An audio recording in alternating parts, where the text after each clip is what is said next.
But that was such a beautiful time in social media. Oh, I loved going through my digital camera the next day hungover being like, what did I do last night? Instead of now, it's like fast forward, you're like, I showed my pussy in my Instagram stories. I gotta delete that. Now I'm shadow banned.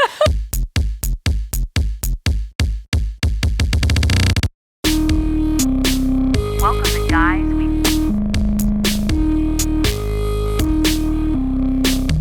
Hey fuckers, how you doing? Where you been? Are you okay? Welcome to another episode of Guys We Fucked. It's the Anti-Slut Shaming Podcast. I'm Corinne Fisher. I'm Krystyna Hutchinson. Welcome to the show. Do you want to email us? Oh my God, that's amazing. SorryAboutLastNightShow at gmail.com. That is the address you send your problems to. Today's subject line. It's a light one. My partner died and now I don't know how to exist. We were kidding. Yeah. I have been listening to the podcast since 2017 through an 11-year relationship ending, divorce myself from my narcissistic mother, articulating my needs to my emotionally limited/absent father, a career change, leaving my PhD, and moving interstate. She had a great paragraph there. She said really nice things about us, but I just skipped it. Oh, good. But just so you know, it was Thank there. you. You both have been relatable, helpful figures at different periods of this transformative time over the last 7 years of my life. I have deeply worked on myself, released and worked through so much, and finally found myself in a functional, joyful, and settled place. Still with many things to do, work on and resolve, but with a grasp on what it is like to be authentically myself. That's beautiful. That's all I ever want for anybody. And moving towards self-acceptance. Part of this was a relationship with a man that in the last few months was comfortably referring to as the love of my life. We have been in a relationship for approaching 2 years and known each other for under 3. This relationship was challenging, testing, but transformative. It felt like so much rapid growth was possible in this relationship. There would be conflict or resistance with both of us triggered and struggling with unresolved issues, and then suddenly a release as we both pushed through to the next phase. This relationship gave me so much. Through it, I realized that there is only so much healing that you can do on your own, and some things need to be held up and shown to you. Amen, girl. I realized that the point of life and existing is connection, not just survival. Ugh, yes. It fundamentally changed how I connected to others and how I viewed and valued friendships and community. It shifted my chronic independence. His experience was the same as he had also ended an 11-year relationship, changed his life, leaving the church, and was working through his childhood trauma and redefining his relationship with his parents. Our love felt expansive and in my soul, rather than just in my heart. That's beautiful. We slowly learned to trust each other and open ourselves up. It was the most beautiful experience of my life to date. He was moving with me on Thursday, July 25th. That weekend on Saturday, he told me that he was so excited to move in and for us to start our life together. We had started to plan to have children. Neither of us wanted children before, but we wanted our children. On Tuesday morning, July 23rd, he was in a work vehicle accident. He was airlifted to hospital. He sustained a severe brain injury as well as injuries such as broken bones. A very long month then followed. His brain swelled and his brain functionality died within days of the accident. Oh gosh. I felt his soul leave his body one night in the ICU when I was in his hospital bed holding his body. Whoa. He started appearing in people's dreams and visions after this for a week. He had messages for people that directly related to things that were happening. It was absolutely amazing to experience this connection and these messages. Incredible things happened, and over this time of uncertainty where he was alive but so close to death. The way the ICU room felt changed and his soul came back to his body. The experiences that myself and others were happening stopped and he started to regain consciousness. So interesting. The parts of his brain that could heal did, and he opened his eyes and regained some functionality. Wow. Over the next week, he gradually improved with slight movements, squeezing of hand, facial expressions, and eye movement. This is when his brain swelling was reduced enough to assess the extent of his brain damage. As a family, myself, his parents, and best friend were given the choice to discontinue care or to allow him to move to the next stage of long-term care. This was indicated by the progression of to a tracheostomy instead of being incubated, as he had been for the previous 2 weeks. We were told that he would be in lifelong care in a vegetable or near vegetative state. We decided to discontinue care. This decision and process took another week before we removed life support. Over this time, his something continued to improve. There's a word missing here. At least superficially, until the day that we removed life support, he gripped my shirt on my chest and he pulled me into him. Every day that he was alive felt like torture, both to him and us. That day he pulled me in felt like he was begging me to let him die. We had a beautiful 36-hour send-off with him. I slept with him in his bed one last time in the ICU. Sorry, I didn't really read this email before. This is the first time I'm reading it. Okay. I held him and told him that I loved him and that he was special. We all got to say goodbye. Unfortunately, he didn't die quickly, and we were moved from the ICU to a ward as they weren't providing any intensive care. He took a total of 7 days to die. Oof. I watched every day as his body atrophied and he became more and more dehydrated. This is the most horrific thing I have ever witnessed. He slowly died of organ failure. The night before, it's so fucked up that we do this to people. The night before he passed away, I had a dream that I was watching his face, as I did every day before I left to ground myself in the reality of what I was witnessing. As I watched in my dream, his now skinny face with its waxy skin, breathing slowly and labored, his face suddenly changed to a dead person's face. I woke up immediately from this nightmare and I wrote down, I dreamt he died. When I woke up the next day, he was still alive. We were late coming in that day as we were going to in the hospital later and later every day, as it was so taxing to sit in that room listening to him breathe. I got the call from his mom that he had died. He died that morning, Wednesday, August 21st. When I went in to see his body, he looked exactly like he had in the dream. Throughout this whole process, I had engaged a solicitor to commence legal works to be able to remove gametes from his gametes. It's like so she can still have his baby. Oh, like sperm, like. Well, it's like, I mean, it's not just, it's like, yeah, I mean, okay. It's just the scientific, yeah. Okay, I didn't know. From his body so that I could still have his children. This is legally very difficult within the state that I am in. I'm in, we'll say, another country. Yeah, I'm surprised that that didn't have to be written ahead of time. Very interesting. Within the state, the only legal mechanism to be able to do this is once the person has died, gametes can be collected from a body in the morgue. This is, I've never heard of this. This is due to many legal issues surrounding consent from the deceased person. I've heard of it, but usually it's like, wait, are they legally married or? No. Oh, wow. I'm actually wildly surprised that they allowed this. Okay. The collection, storage, and use of the gametes is all but illegal within the state. It had been done before, though rarely. However, it had not been done since a legislative change, which had come into effect within the last 12 months.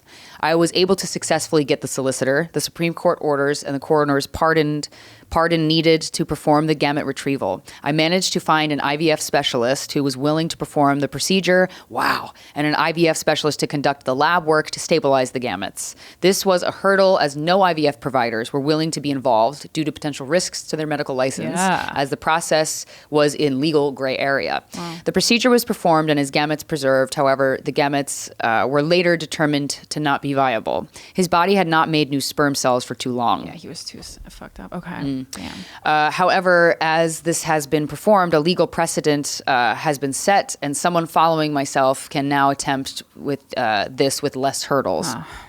The grief I feel is so immense. The grief for him and for his life. The grief for the loss of my partner and friend and the loss of family. I don't know where my love goes. I don't know where his love goes. The injustice of this event is beyond comprehension. Now I am planning his funeral and sieving through reminders of him. Small things now seem vitally important. Little notes or items that now feel like artifacts. I found a letter he wrote to me but never gave me about how he wasn't afraid to love me anymore, about his joy. Oh, wow. That's powerful. About his joy at moving in together, his joy about wanting our children. He says that, quote, I will love you through this life no matter what life puts before us. And that last line reads, our souls dance in our love. I'm struggling with feelings of invalidation within our relationship. It feels like the beauty we shared was all just a dream. I don't know how to stay connected to him and to keep my heart open. I fought so hard to open my heart up for this man. I am now terrified that we'll all close. There isn't a question about this email. I just need to share this and open myself to as many channels for advice. I don't know how people get through this, how people shoulder this much grief. I am so sorry for your loss. It's one of the most devastating types of scenarios that I could ever imagine. I did go, I'm going to get woo-woo, obviously, but it was interesting. These two women, I went to a Laura Lynn Jackson 90-person reading. You've been to one of them with me before. And they're really like somber events because a lot of people there are like parents who lost kids. And she says at the beginning of the event, she's like, you're gonna see like a lot of people in very specific but similar situations are sitting near each other. Right. There was two women sitting 2 chairs away from each other whose fiancés died 3 months before the wedding. Both. One was from Missouri or Minnesota, one of the M states. And I was really blown away by that. And Laura came and she said all this stuff. I obviously didn't relate because I didn't know their lives, but I watched. That's why I'm so fascinated by this ability of mediumship. Like I like watching the person who's lost somebody and to see if like there's a connection in their heart or like they feel like, I don't know. I just like, it seems like they get healed from it and it's really cool. And Laura said all of these things, the personal things about what each of the fiancés had done in memoriam. And yeah, I've never looked at like that and somebody losing a child. That's got to be the most painful thing I can ever imagine. Like, and how you finally opened up. So, I mean, that's why I wanted to read this email because like, I am very woo-woo, but I also have not lost somebody. I've not had a lot of death in my life. So I come at it with this approach, but it's not from experience. It's not from actually knowing. I've grieved, but I've grieved people who were alive, which is a different thing. Well, yeah, and life is full of a grief, and it's not all actual human death, you know? Right, totally. But yeah, I mean, but with everything I know about the afterlife that I've like kind of dove into, there's no way he's not, you'll be able to communicate with him. He's not going to be obviously physically there, but I'm curious, like I wanted, like if you've seen signs, if you've had signs, the dreams seemed pretty poignant before he passed away. Yeah, the part where he was kind of his soul was traveling to his loved ones, and then he came back to his body. Yeah, seems like I've never heard of it happening for that long of a period of time. That's pretty fascinating for sure. And that to me like leads me to believe like, you know, some people they have a loved one die and they never hear from them. Some people they hear right away. Some people they hear in a month. Some people it's very consistent. Some people it's one and done. It's so different for every person. But if you are interested in connecting with him in those subjects, Laura Lynn Jackson is an author that's written some pretty beautiful books about it. And there's a couple stories in there about people who've lost their husbands or wives or boyfriends or girlfriends. And I don't know if that seems like it would be something that's comforting to you. But if so, that's an option.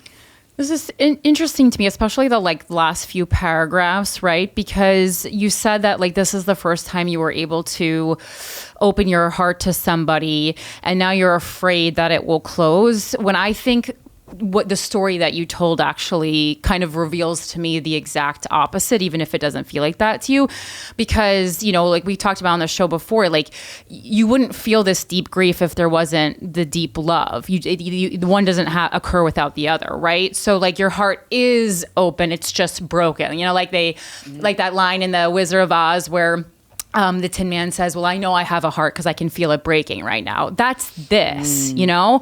And I mean, not that I know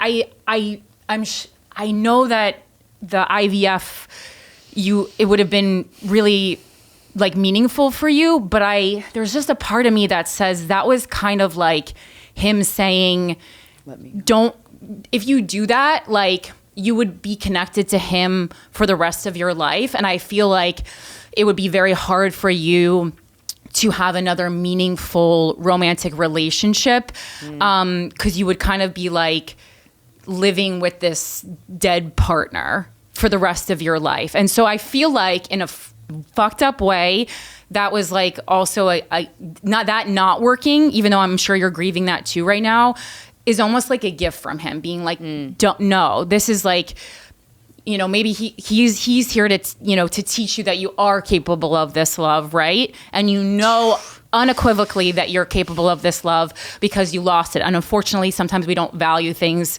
I'm not saying that you didn't value him, but like sometimes we don't understand how important things were to us until we lose them, right? You know, Joni Mitchell, don't it always seem to go that you don't know what you got till it's gone. So I feel like now, you know, you have this gift of like, yeah, I am capable of this amount of love. That's what this person, you know, taught me. And way to look at it. You can go and you can then go on and be like, well, I reached this level.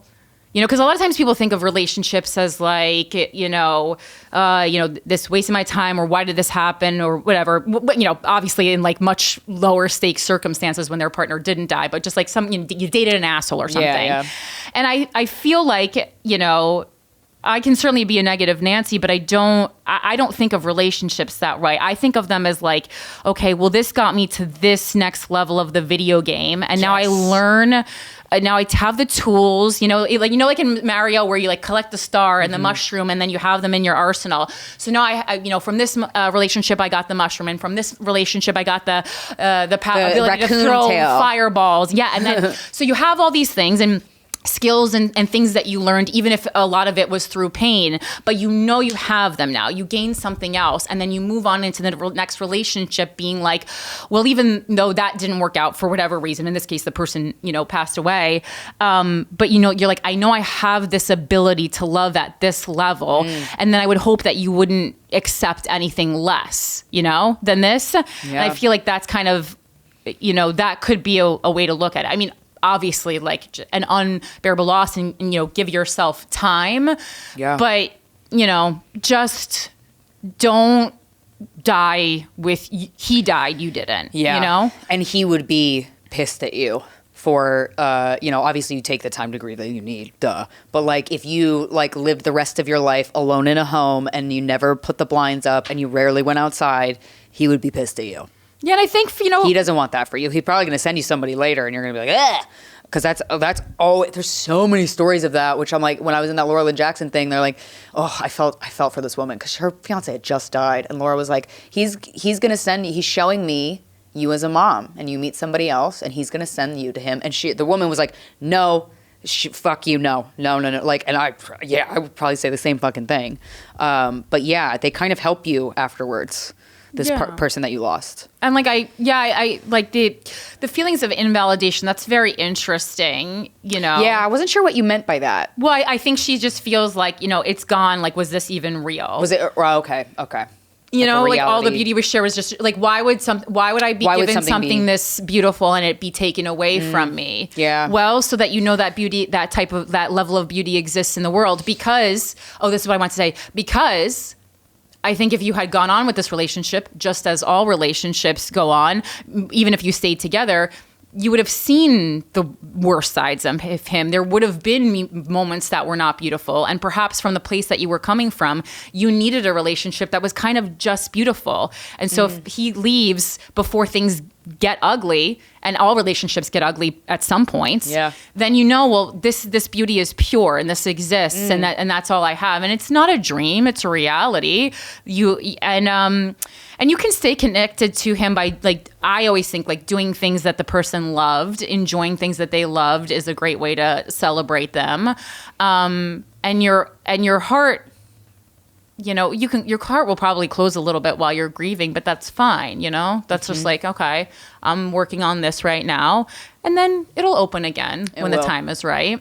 Yeah, it will. You know, it'll feel like you will never feel joy again, quite honestly, I'm guessing for several years, but like, and there's no way to like soften the blow of that. It's going to be probably pretty brutal, but just kind of get through it. You'll figure it out. It's different for everybody, but there will be a light at the end of the tunnel. I just don't know how long that tunnel is going to be, unfortunately.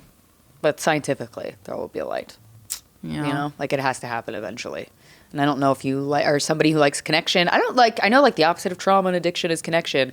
But with grief, is connection helpful?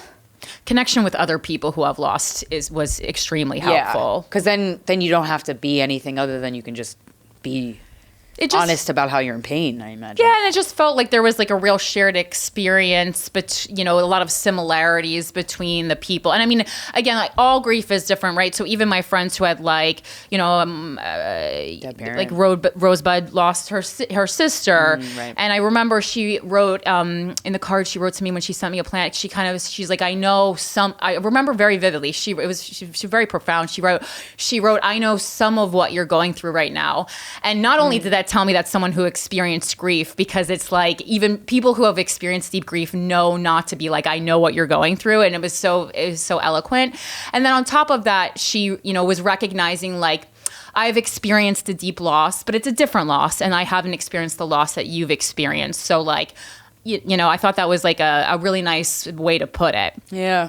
And so, specifically, I think if you found other people who have lost specifically a romantic partner, because this is a different kind of loss. Yeah. Right. Very specific. And I think that finding people who have experienced the same kind of loss was, definitely. And I'm not even someone who really likes collabing with people on emotions, ask any of my ex-boyfriends. But I think I found that to be super helpful.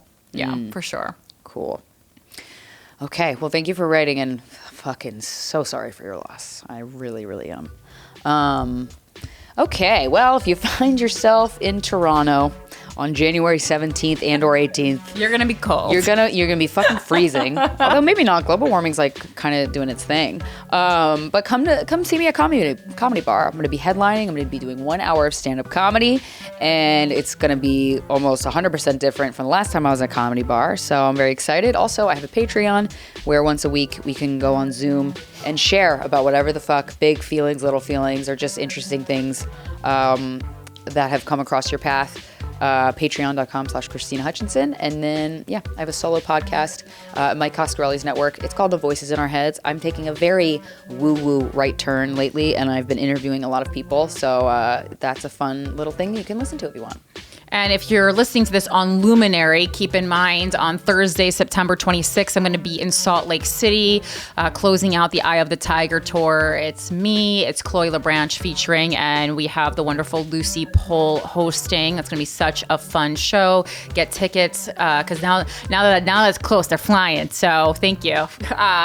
And then, of course, please listen to my political podcast, Without a Country. Obviously, this election, the debate.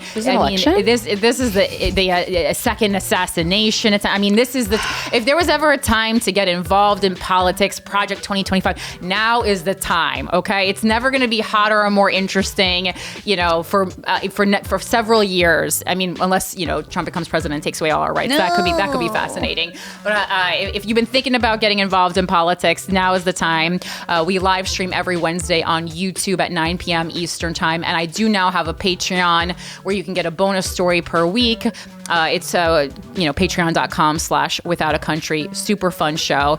And if you're not even interested in listening to that, no problem. Totally get it. But please register to vote and use. It's a privilege, not a right. Some people in our country do get it taken away from us. So please, if you haven't registered to vote, if you've never voted in an election before, please consider voting. And I truly mean that. Even if you're going to vote for Donald Trump, I think it's important to vote as a citizen of this country. Like when we say we're all in this together, like we really make are. it cast a ballot. Also, please. too, they put issues like abortion, like should we legalize or illegal abortion on an election ballot, like really major decisions you get to vote for, not just for the president. Yeah.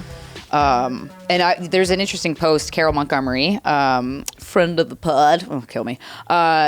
She posted this thing the other day, and I'm like, because I was thinking, I think we talked about it maybe once on here, I'm like, I didn't give my mom and our moms, like our generation of women's moms, enough credit for the absolute horseshit shit show of a society that they were born into. Yeah. It was so much worse than ours. Yep. And Carol reminded me of this when she posted this thing. Things women could not do before 1970: have credit cards under their own name. Yeah. I still shouldn't have that, but whatever. Lease property in their name. Attend military academies. Be astronauts. Serve on juries in all states. I don't know if you knew that one. Did not know that one. 12 Angry Men. Oh. That's why there's no chicks there. Oh. Huh, okay. Receive any paid maternity leave. Serve as CEO of a Fortune 500 company. I didn't know that was in law. Adopt a baby as a single person. But a guy could. I wonder if a guy could. This is literally That's so embarrassing. so fucked. Yeah. It's so embarrassing. Wear pants to school in many states. And then, I love thinking, like, it's just so interesting to remind myself of that. It gives me a really important perspective shift. And there's another thing I passed on social media that was like, you and I are a part of the last generation of human beings that have experienced life without social media. We're the last ones. I know. I think it's pretty cool. It is cool. Because we got to It's so experience nostalgic. both things. Yeah. And like, I wouldn't have picked a better, I loved the time we're here. I I too. loved being able to get out scot-free of social media. Social media arrived in our lives at the perfect time. It was because it was so fascinating and One, new. yeah, to be at an age where you're still so curious when social media is developed, not like trying to be like old and like getting through it. Right, you know? right. Just being like, oh, Being this is tech so savvy, cool, but not and, knowing. like, befriending celebrities and all the weird stuff that we've done online over the years. I remember at Penn State, I would go to a party, take photos with my camera, my digital camera, Yep. and I would upload the albums of the photos because I was so excited to get Facebook because I had a Penn State email address. I'm like, this is the shit. But we weren't, I remember like when Facebook first came out, and it's because like we didn't have like this advanced iPhone at the tip of our Right. fingers. So like the options were very limited, but that was such a beautiful time in social media. Oh, I loved There going through weren't my options. digital camera the next day hungover being like, what did I do last night? Instead of now, it's like fast forward, you're like, kissing a girl. I showed my pussy in my Instagram stories. I gotta delete that. Now I'm shadow banned. Fuck! Like the amount of things that we can do on social media versus the golden era of it where it was so simple, like MySpace and like, stuff. it was also just like no one was photo editing, so all the photos were Real. absolute trash. Yeah, just like looking our absolute worst, but like that's what we really looked like. Right. And there was not this, I know we had like hotornot.com, which was a huge website in the Penn State community.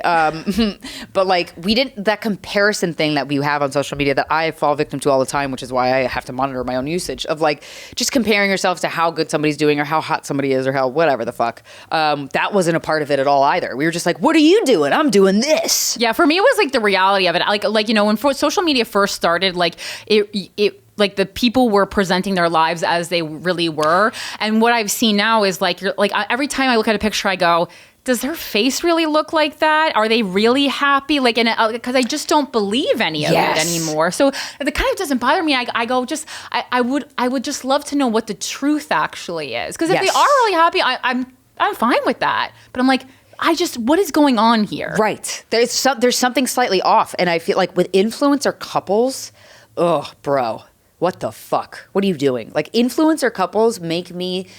It hurts me. It hurts me. There's one influencer bullshit. couple I love. But that's good. I'm glad there's some that are genuine. Yeah. But I also think that love is such a delicate thing, and I don't trust it in other people's hands. So that's the problem with it. To me, you put your relationship online, and I think like many of these people, it does start out like your relationship is going well and you want to share like the love that you feel for each other with the world, and then just everyone's negativity and jealousy tarnishes it and breaks it apart because they don't have it and they don't want you to have it either. Right. That's my problem with it. Like I actually believe that most of these couples start out as they really are just fucking head over heels in love with each other. Yeah.